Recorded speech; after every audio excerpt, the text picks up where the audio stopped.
Hello, my dear fashion friends, and welcome back to Readdressing Fashion. I am your host, Dr. Laura Beltran-Rubio. I'm a fashion historian and style coach, and my mission is to change lives and the world through fashion.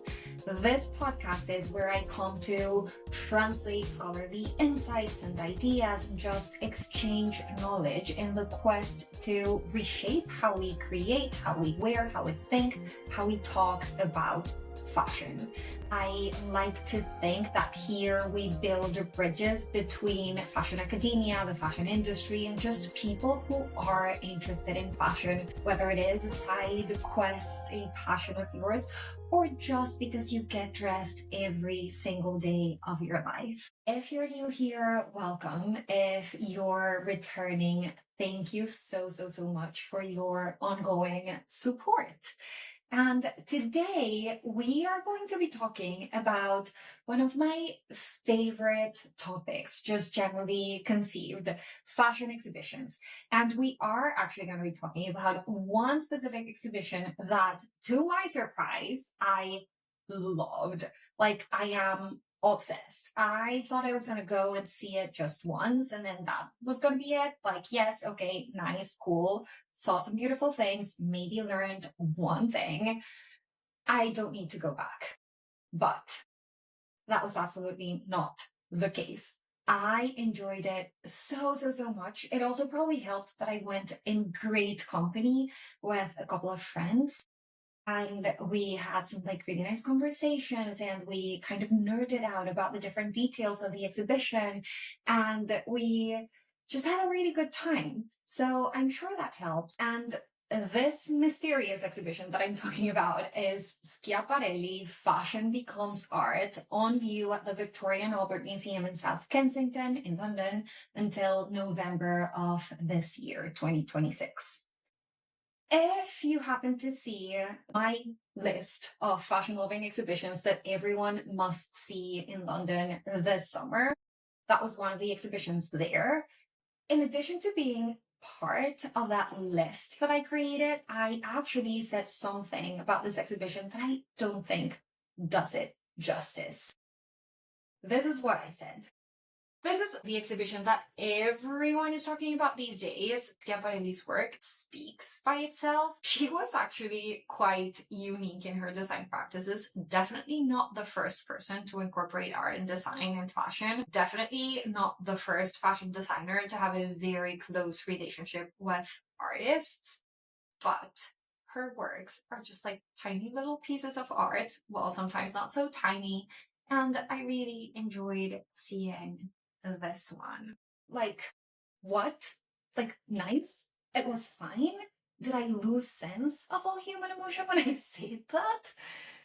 So I just have to come back today and dive deeper. I really want to share with you a bit more of really what I saw in this exhibition, especially because it surprised me so much, and in a very positive way, I should say, in case it's not implicit already in everything that I've said so far. By the way, if you want to see that episode or listen to that episode with all the, I think it's 10 fashion related exhibitions in London, some of them still on view. I think actually most of them still on view. I'm going to leave it in the show notes for you, but I don't want to continue rambling about that episode. I want to dive directly in to what I have to say about the Schiaparelli exhibition. This exhibition tells the story of Elsa Schiaparelli, an Italian designer born in Rome to apparently an elite family, and so goes the tale. She wanted to basically escape all the conservative impositions of that context in which she grew up, of her home, and she ran away to Paris when she was, I think, 23. And in Paris, she established herself as one of the foremost fashion designers of her time. She did not have any formal training in fashion, so she's often presented as this kind of genius designer, which is, I think, a term that we should maybe reconsider, or at least stop to inquire further into it. And which is, I think, one of the reasons why I tend to just roll my eyes whenever I see yet another exhibition about yet another celebrated designer who was based or is based in Paris. But as much as I did roll my eyes when I heard that the Schiaparelli exhibition was gonna be presented at the V&A, I had to basically take back all of my major eye rolls when I actually made it there. So back to the story of the house, Schiaparelli became quite well known, quite famous in the I think she established her fashion house in late 1920s, so like 27 or 28. She became very, very celebrated, especially in the 30s. She expanded all over. She designed for Hollywood. She had the house here in London. So she was pretty much everywhere. She was really a globally renowned designer. And then in, I think it was 1954 or something, her house closed down. And when it did, she retired, and that was kind of the end of the brand until in 2019, it was revived under the creative direction of Daniel Roseberry, who's still there in charge of the house, which is still operating today. And so the exhibition kind of looks at the early history of Schiaparelli under the leadership of Elsa Schiaparelli herself, and then it looks at the revitalization of the house under Daniel Roseberry. And as the exhibition title says, it does it, of course, through the lens of fashion as art and the close relationship between fashion and art, and really the, I'd say, insertion of art into the fashion designs of Elsa Schiaparelli that I think is one of the things that she's most widely known for, and it's what she was known for back in her time. So, as I mentioned before, I tend to avoid this idea or this labeling of certain designers as a genius for many reasons. I think for Elsa Schiaparelli specifically, one of the reasons she is presented as a genius is because she doesn't have formal training in fashion, which I guess wasn't necessarily the case until pretty recently. And, what defines formal training, especially in something that's so hands on, that she didn't go to a school to study fashion design doesn't necessarily mean that she didn't have any formal training. But what's most important for me is that the idea of the genius designer kind of erases everyone else who works with them and around them. This exhibition kind of breaks that a little bit because it tells a lot of the stories of the collaborations between Elsa Schiaparelli and a bunch of artists of her time, especially surrealist artists. But the people that are still not seen and are rarely seen are all the people who actually make these things, these designs, these artworks come to life. So think seamstresses or sewers, really in general, embroiderers, even the weavers, people who work in merchandising and marketing and sales and things like that. We rarely see those people. And part of the reason why we don't see all this network that really conforms fashion is because we place way too much emphasis on the designer, and especially the genius designer, who, by the way, usually is tied to one of the big fashion capitals of the world. So like Paris, New York, London, Milan, I guess more recently, places like Shanghai. But really, fashion designers are found everywhere, even outside of these cities. And also, even outside the sort of white hegemony that rules our world. But I'm getting sidetracked. The other reason I really rolled my eyes or tend to roll my eyes whenever I see one of these blockbuster exhibitions like the ones that are often shown at the V&A is that they can be very commercial. And, I think a lot of curators and a lot of fashion historians and a lot of, I think, people in my field, putting my fashion historian and fashion curator hat on, we tend to reject the idea of the commercialization of the fashion exhibition because I think we fear that by having a house a brand directly sponsor our work, that's gonna kind of hinder the critical qualities of what we do. And we are maybe gonna say things that we wouldn't if we weren't paid for this exhibition by the brand itself. Or maybe we can't get into the maybe like more questionable practices or the darker sides of these houses. And this tends to be true. And this is probably something that I should actually dive deeper in some other episode as well. I went to Paris a few weeks ago, and some of you might remember if you've been watching the podcast. There was this one Pomellato exhibition there that was very explicitly commissioned, really created by Pomellato, the house. And so much so that it ended with a note asking viewers to go and visit the store at, I guess, Rue Saint-Honoré or wherever it is. It doesn't really matter. But the point there is that seeing that so explicitly and so clear there from the very beginning, like you knew it was an exhibition made by the brand, and you knew that it was, of course, part of the sort of brand presence. You can call it marketing. But when I saw, especially the exhibition ended, asking people to go to the store, I was like, oh, okay, fine. Like they are not trying to pretend it's something that it's not. And for some reason in my mind, that was more okay than these other exhibitions that try to pretend that they are just scholarly exercises when they are not. So I guess, I mean, I don't know. Again, this merits more space, more thought.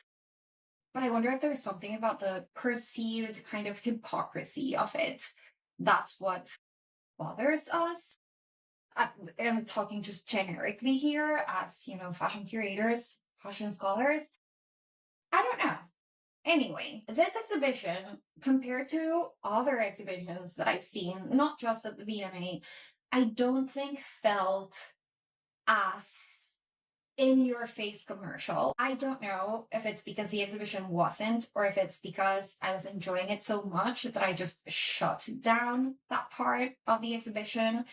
The design of the exhibition was also absolutely precious. And maybe I was just focusing so much on everything that I appreciated of it that I was transported. I don't know.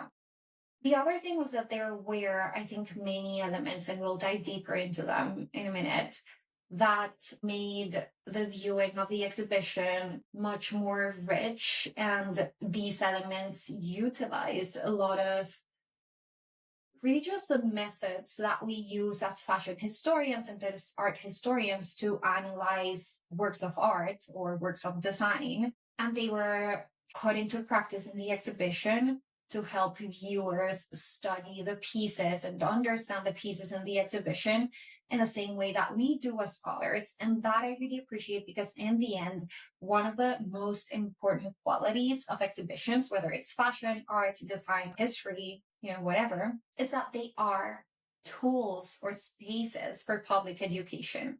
And as such, they have really a responsibility to educate the public, not just in the stories that they're telling, but also I think in some of the tools or the more kind of soft skills that we use. And I think that was pretty successful in this exhibition. So now going deeper into the exhibition, what I'm going to do here is give a sort of overview of what the exhibition was about. I'll add some photos and videos, and as usual, you can go to the podcast website to see them all, especially in larger format if you're interested. And then I'll take a step back to look at the bigger picture and share what I really appreciated the most about the exhibition. So let us start. After introducing Schiaparelli, this brief story that I've already told you, both Elsa Schiaparelli as a designer and then the house revival a few years ago, the exhibition moves into a section that's titled Designing the Modern Wardrobe, which basically traces the origins of Elsa Schiaparelli's fashion house in 1928. It was located originally on Rue de la Paix. That's one of the centers really of luxury fashion. It has been for many, many years in Paris. And when she first founded this house, it was titled Schiaparelli pour le sport, or basically Schiaparelli for sport. So it was more of an everyday kind of wear fashion brand. As she began gaining popularity and getting new clients and probably just growing more comfortable in her design practice, she also launched a separate line that was called Schiaparelli pour la vie. That's basically Schiaparelli for the city. So it was more urban, less sporty, still everyday, but more urban style. And then a more artistic line for evening wear that was called Schiaparelli pour le soir. From the very beginning, she also started connecting with clients that became quickly very, very loyal to her. And some of them are mentioned in the exhibition. We meet some of them in this first section with the dresses that they themselves wore. And the other thing that we start seeing is a sort of alignment between the clients, like Schiaparelli's clients, Schiaparelli's own personal style, and her design practice, her artistic practice. So she is remembered as a very artistic inclined person and very adventurous as well in how she dresses. And if you look at the images of her dresses, you can very, very visibly see that. And her clients, especially her most loyal and like elite clients, had that same sense of adventurous style, something that was different, something that people would look and comment on. And that started evolving until really Schiaparelli ended up not necessarily dropping the sports and the daytime wear, but ended up becoming most widely known for her evening wear, which also started becoming more and more, I don't want to say extravagant, but let's use adventurous, which is really the word that they were using at the exhibition. She starts to become more adventurous in her design. And I think it becomes more and more clear what her like design universe kind of is. In this section, we already start seeing one of these tools that I was mentioning earlier that I really enjoyed in the exhibition, that are tools that we use as researchers and that when I was a full-time lecturer and still when I teach, I use those tools, those methods to really help students. And as a researcher myself, as I guess fashion critic myself, I also use those methods, those tools to understand the fashion that I'm looking at. One of them was called the Collection in Focus. And so they actually used the label with a little title on the wall text. These were basically sections of the exhibition that focused on a very specific collection through the pieces that they had on display. So through the objects themselves. These highlights basically offered a sort of deep dive into a specific collection and what the collection was about through a more detailed description of the objects themselves. So one of them, and I think this was actually one of my favorites, was Schiaparelli's Pagan collection for the autumn of 1938, which was inspired on classical antiquity.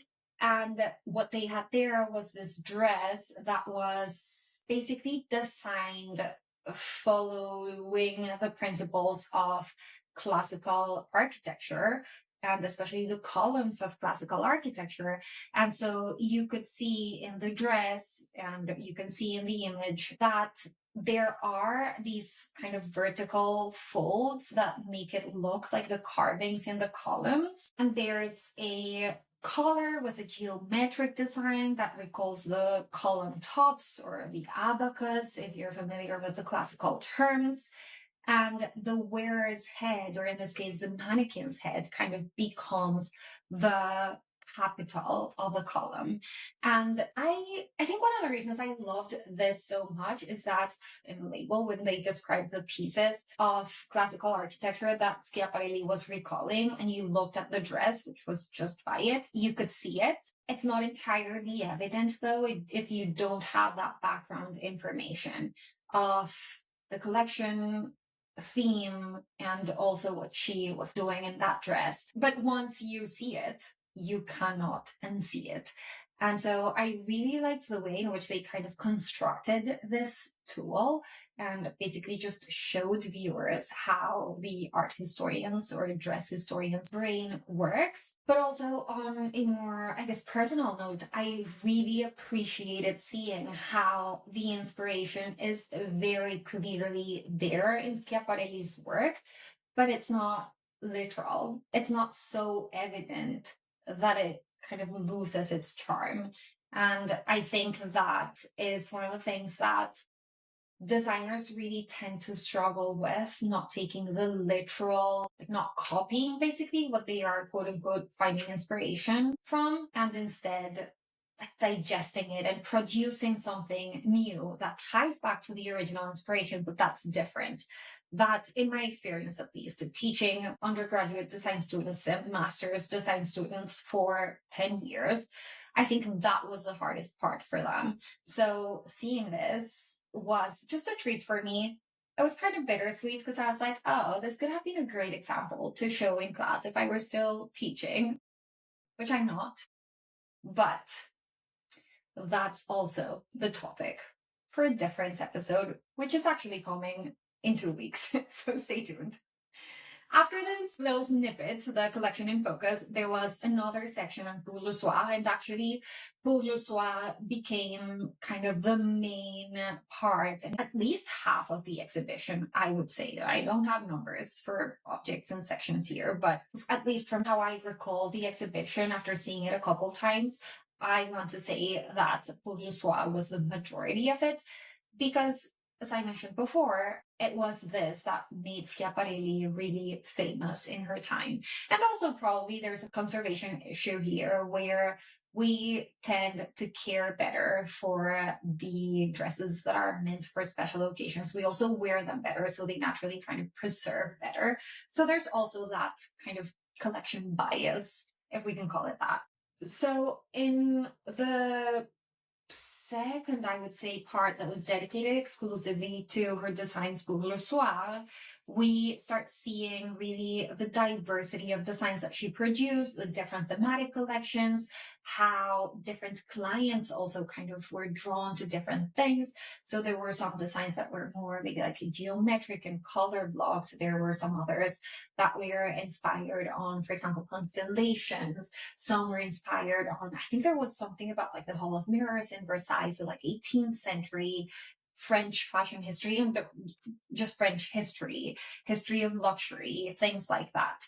We, at the same time, start seeing in this Pour le Soir kind of deep dive some of the creations made more recently by Daniel Roseberry as well, and how even though he keeps many of the original elements and motifs that Elsa Schiaparelli used herself, he reworks them to give them a modern twist, to make them relevant to a contemporary audience. And there's another thing here, speaking of what I just mentioned a few minutes ago, of drawing the line between inspiration and copying. For him, I think you can also see, and that is another interesting exercise of analysis, I guess, where you can see that he's using, in some cases, the exact same motif. And one example is some roses on a jacket. So he's copying the rose motif, but he's rearranging them to create a garment that is more aligned really with contemporary consumers, with people who are wearing this dress not in the early 20th century, but in the 2020s. So that I think is really, really interesting. And there's also more notes on collaborations as well. So here is where we start seeing Schiaparelli collaborate, not necessarily with artists just yet, but with other workshops in Paris, most specifically Maison des Sages, that some of you may recognize because I think it has received a lot of attention, especially in the media recently. It is one of the most important and historically important as well ateliers for embroidery or embroidery workshops in France. The workshop has been providing embroideries for luxury brands and still does, especially for haute couture collections and creations for centuries. And so we see that. And here, remember I mentioned a while ago that usually the people who make these designs are not named. And I think that even applies here. We learn about Maison Lesage. We know that it's this workshop that's creating these pieces. But the workshop, I mean, the pieces don't appear embroidered in the workshop. There are people, usually women in this case in particular, embroidering the pieces. We have no clue what their name is. And still, Elsa Schiaparelli is the name that we tend to attach to these pieces as well. Not even Maison Lesage, and definitely not the embroiderers themselves. So that's what I was talking about when I say like there are many other people involved that we don't usually hear about. But anyway, coming back to this section on Pour le Soir, we also start seeing or reading stories of Elsa Schiaparelli traveling abroad, expanding beyond Paris, into Europe, into the US. And we find in this section a second curatorial deep dive that I thoroughly appreciated, and it's an object lesson. So we saw earlier the collection in focus. The collection in focus was kind of understanding what a collection was doing and then just showing some pieces of the collection to explain, to exemplify what the collection was about and how the designer created that. The object lesson was a deep dive into one very specific piece, one very specific object. Some of the object lessons that we see here really start kind of unpacking the stories behind some of the designs and especially the collaborations of Elsa Schiaparelli with artists of her time. So it's really explaining how some of the designs come about, where she was maybe meeting with a friend and having a conversation, and in having the conversation maybe at a cafe, they come up with this kind of absurd motif, very surrealist, and how that ends up being translated into one of the works of art. Or maybe even what I was saying before, how Daniel Roseberry kind of takes some motifs from earlier designs by Elsa Schiaparelli and how he reworks them into the designs that are being made now. So it's basically just like piecing together the elements of one single design, one single dress garment, by telling the history of how they came about. And this is something that as art historians, as design fashion historians, we do all the time. So again, it offers the public sort of glimpse into how we work, how we analyze objects, how we get just like close to objects to understand them better. And from here, then we start seeing more and more collaborations between Elsa Schiaparelli with artists, with designers of different sorts, with craftspeople. And this culminates in a section of its own within the exhibition that's called Creative Constellations. That, as the name says, is basically how she was part really of an entire constellation of other creatives that were all kind of pointing to the same language that was guided mostly by Surrealism, that had probably similar interests that crossed the barriers between design and fashion and art, and I guess different types of design even as they worked. And that really influenced also one another, that resulted in a series of collaborations with each other. And that just like fed each other's creativity. So we have in this section, for example, painters, sculptors, photographers, writers, artisans, and they worked with Schiaparelli in different ways. So in some cases, they created designs for Schiaparelli's garments, accessories, perfume bottles, jewelry. So they basically were the ones ideating what would then become a product by Schiaparelli. Sometimes they applied the technique. So what Maison Lesage was doing, they were the ones embroidering for Schiaparelli, or they were printing silks, or they were blowing glasses, or doing the metalsmithing for her jewelry, or just like bringing basically to life her designs. They were creating them. They were the makers of Schiaparelli's designs. We also see people who are designing advertisement for her boutiques, for maybe magazines about Schiaparelli's work for other places. We see interior designers, for example, working for her boutique to create the spaces where she was selling her products. We also see portraits of Schiaparelli, and some of them are actually part of the whole merchandising of her brand, of her shop, the design of her shop. But some others are just portraits of her that are not necessarily created with a commercial purpose. And we also see conversations between pieces of art and her own designs, her own creations. And I think one of the important things, or one of the things that I really appreciated the most about this section in particular, is that by placing Schiaparelli within this constellation, you can actually start seeing that she was not this genius designer. And so I don't want to say that the exhibition necessarily takes back the idea of the genius designer, because they clearly center on how Schiaparelli was this unique, unprecedented designer.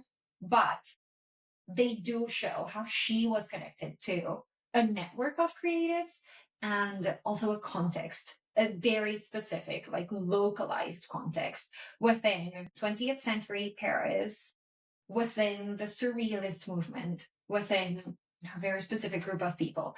And that is, I think, essential to really understand fashion, anyone who works in fashion, or even just the creations themselves. So I think this was really, really, really like a hit in the exhibition, which surprised me.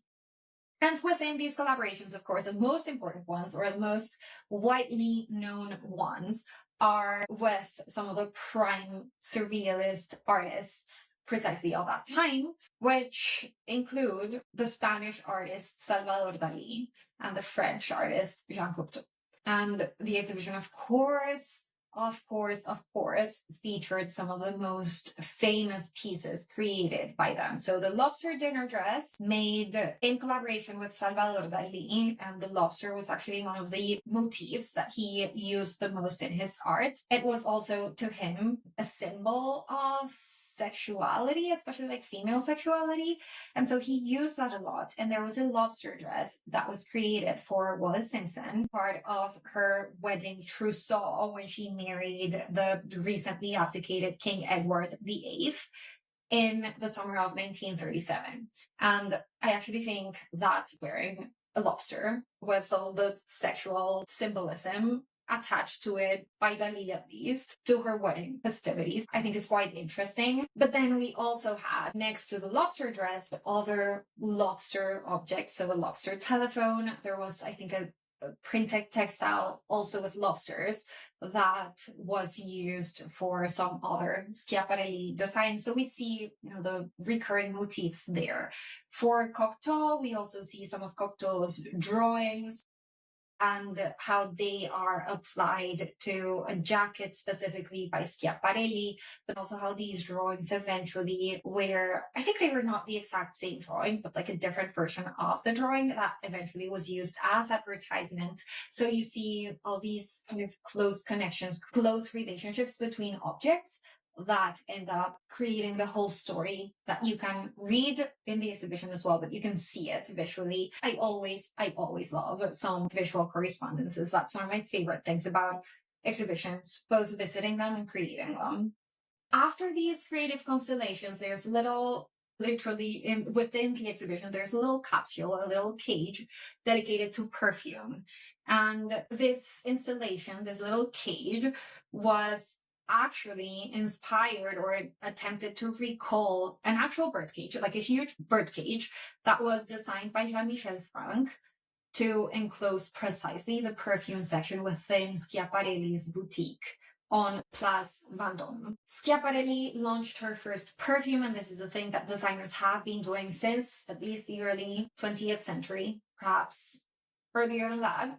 They have had their perfumes with their brands. It still happens today. We're very familiar with that. That has been going for at least 100 and so years. So she launched her first perfume not long after she founded her house. It was called S. It was unisex.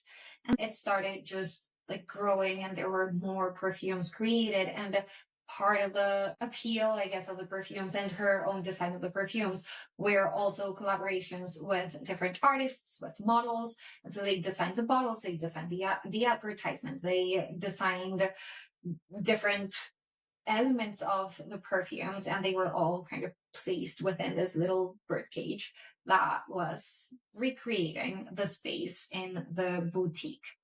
And after that, we see some other work by Schiaparelli in yet another medium, that's jewelry.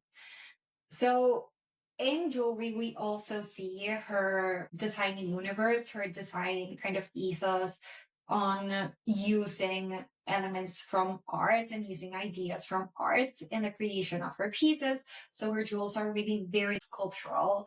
They are large. They are attention drawing. They are very detailed. And we see that. And actually, a lot of the jewels there were displayed in cases against, well, in this case, dark walls, because the dark background helps the light reflect better on the jewels, and so you can see them better.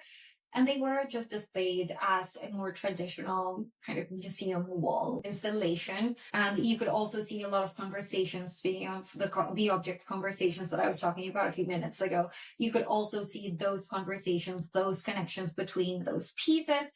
We could see surrealist elements of them that included anatomical references, so like hearts, eyes, ears, things like that, that include doves in flight, golden padlocks, just motifs from nature, but reworked, things like that. And we see pieces by Schiaparelli, pieces by Roseberry, and also pieces that are created in collaboration with other artists like Jean Clément, François Hugo, Jean Schlumberger, Jean Cocteau, Alberto Giacometti, and Elsa Schiaparelli, probably among others. Those are the names that I could catch and wrote very diligently in my notes. After seeing that, and this, I think, was kind of the end or like the sunsetting of the exhibition, it took us beyond Paris. So beyond Elsa Schiaparelli's work in Paris.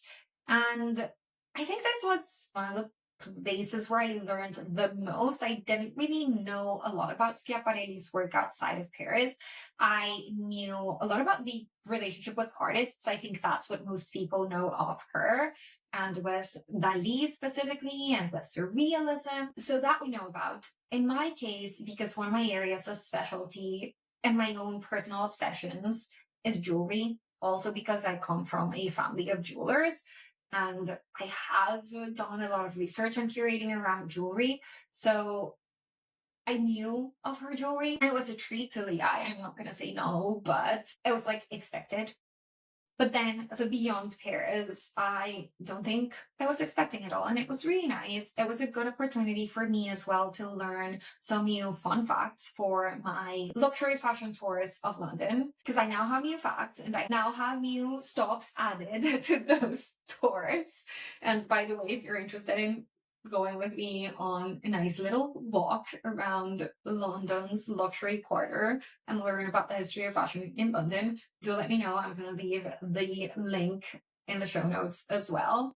But coming back to the exhibition, I learned here that Schiaparelli had a London salon in Upper Grosvenor Street in Mayfair, but she founded on 1933. And so she basically was placed, like she inserted herself in like the luxury quarter of London fashion. It was very close to commercial galleries, but it was also one of the historically most elegant shopping districts. And it was also surrounded by galleries that soon enough, after Schiaparelli arrived, started exhibiting more and more surrealist artists. So the exhibition kind of used vague enough language here to kind of suggest that it was because of Schiaparelli's influence that the galleries started exhibiting surrealist fashion. I'm not sure if that's what they were trying to say, or if this is me misinterpreting it and maybe trying to find something where I can fight them back, because scholar brain. But what I have to say here is that usually there's no one single person who's responsible for a bigger phenomenon. So she might have participated in it in the growing popularity of surrealism in London. She cannot have started it. But anyway, back to the boutique. It grew pretty fast. She employed 80 people in the workshop. She hosted fashion presentations there. She sold London made pieces from her Paris collections. And actually, some of them, you could see them there. They had the sort of made in London, but designed in Paris label. Can't remember exactly what the wording was. And she amassed a really loyal clientele. However, this shop was quite short-lived because she shut it down in 1939 as the Second World War was starting to brew and left London. Probably just in time. In addition to her London boutique, Schiaparelli also traveled across the United States and across Europe. She worked very particularly in film and plays as a costume designer. And so this really helped her gain even more visibility and just increase her reputation around the world, and especially in other fashion capitals, like what we've mentioned, London, but also New York, also Hollywood.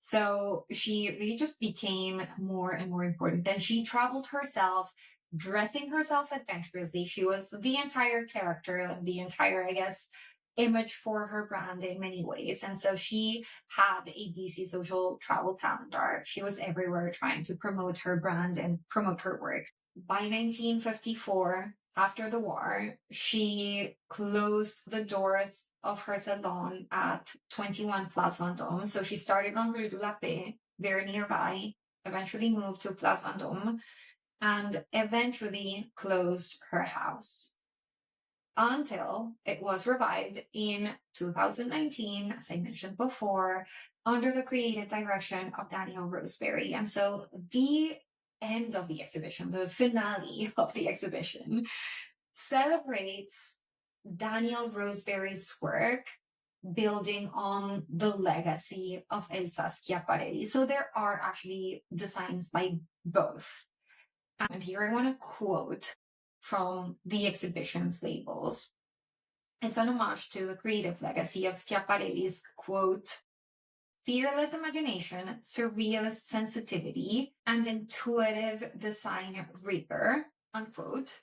And just Roseberry's work in not just reviving, but maintaining that same design kind of ethos, that design language, design universe in his work. And this is another of the parts where I was very pleasantly surprised, because I tend to feel a lot of dread when I'm approaching the grand finale of these blockbuster exhibitions, especially I think at the VMAs, where I've struggled the most with this, because this is the place where they tend to bring the contemporary to speak to the earlier history of whatever it is, the subject of the exhibition. This is something that they do often, if not always. And in many cases, this just overwhelms me, because to me, it feels that it's a moment where they just like put everything that they have to just like show this spectacle of like a million dresses, which, yes, that is a spectacle in itself, just showing how much there is, but it overwhelms me. And it makes me ask, like, where is the actual curation of this? You know, curating means carefully selecting pieces to tell a story and to communicate that story visually through the objects. And well, and sensorially, I guess, as well. And when you have just so many things, like, where do you even look? Like, where do you go? How do you go? This usually comes at the end of the exhibition. So your brain is already kind of tired. You're already kind of overstimulated from everything that you're seeing. And then you're confronted with a million pieces. And usually my brain just like fries. Then it stops. In this exhibition, that didn't really happen, because they did have sort of like round of pieces, but it wasn't an explosion. And then in the last room, they have some, I think, collaborations or campaigns really with celebrities today that are wearing Schiaparelli today to, that was kind of like the final bow to how her legacy is still alive and how her house really is still alive and how people still love her and love the design universe of Schiaparelli as a brand existing between fashion and art, like bringing them together to create some very special pieces and a very special, very specific aesthetic as well. And so for, I think the first time in a very long time, I felt that the selection felt actually thoughtful.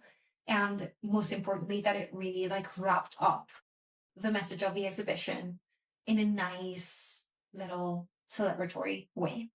And this also encapsulated what was probably my favorite aspect of this exhibition, and it was the design, like the design of the exhibition itself, beyond, you know, the clothes themselves, beyond the designs that were presented in the exhibition. The exhibition itself has a design, in case you weren't aware of that. And in this case, it was just stunning. It was beautiful, beautiful, beautiful.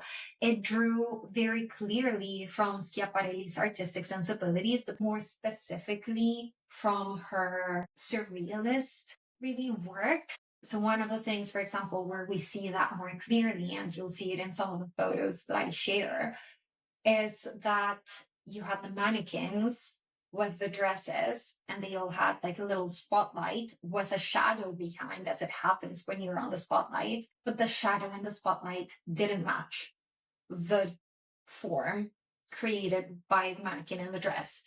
And, you know, that absurdity is really what the surrealists did. So that was very surrealist in the design of the exhibition. Beyond the spotlights, there were in some of the galleries these colored lights that were kind of moving, like swaying in some way and changing colors. So I remember there was one with maybe like red, maybe orangey or like yellow-y, and blue lights.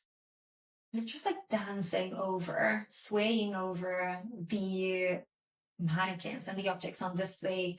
And that I think was really nice. I think the music and the atmosphere was also very carefully created to enhance, I think the surrealism, definitely the sort of meditative quality almost of art for sure, and the fashion, especially in this case. And this was all even further enhanced by the fact that the exhibition was not crowded at all. I was expecting, especially because the first time I went on a Sunday afternoon. I thought it was going to be crammed. I thought I was going to have to spend like minute upon minute waiting to be able to see every single object behind a queue of people. That has happened to me before several times at the V&A, so that's why I was expecting that. And I kind of prepared myself mentally and emotionally for that for several days before I went there. And it turns out it wasn't crowded at all. It was a very pleasant experience. And the second time I went, that was on like a Tuesday morning. So I didn't expect it to be as crowded there, and it wasn't as crowded either. But as I've continued to talk to more people about it, it seems like this is the case. It seems like they are indeed controlling the crowds, or maybe this was just a low visitor summer in London, I don't know. And that I think makes the experience so much better, so much more pleasant, and you can notice better these details of the exhibition design that just made it absolutely exquisite. That is the word I will use for that, because I think it's totally deserving. And with that, we come to an end of the episode today.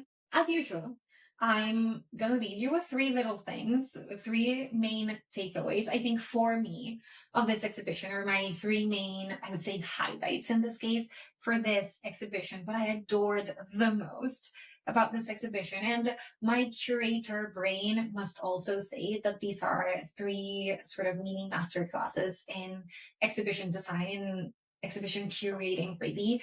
These are lessons or thoughts, ideas that I am taking myself for the next time I curate an exhibition, which who knows when it's going to happen, because you all know that I'm more focused on my style coaching practice these days, but I do love curating. So I'm here just wishing in public and trying to manifest my next exhibition soon. But anyway, the three little things that I want to highlight then are first, the use of object analysis basically within the exhibition in a way that offers a glimpse into the exercise of doing fashion and art and design history to viewers without it necessarily having to be like an imposed class. It's more of a show by example or learn by example. And this happened in the collections in focus and the object lessons that I mentioned before. The second one is definitely the conversations between pieces. So Schiaparelli originals versus Daniel Roseberry's designs for Schiaparelli, but also the work across different media. So how drawings communicate with the designs, how the work of certain artists communicate with Schiaparelli's own, how, for example, in the perfume section, we have the actual bottle with the design for the bottle or with the ad for the bottle, things like that. So just like creating all of these visual connections between the objects displayed to tell the story of the exhibition or to help tell the story of the exhibition.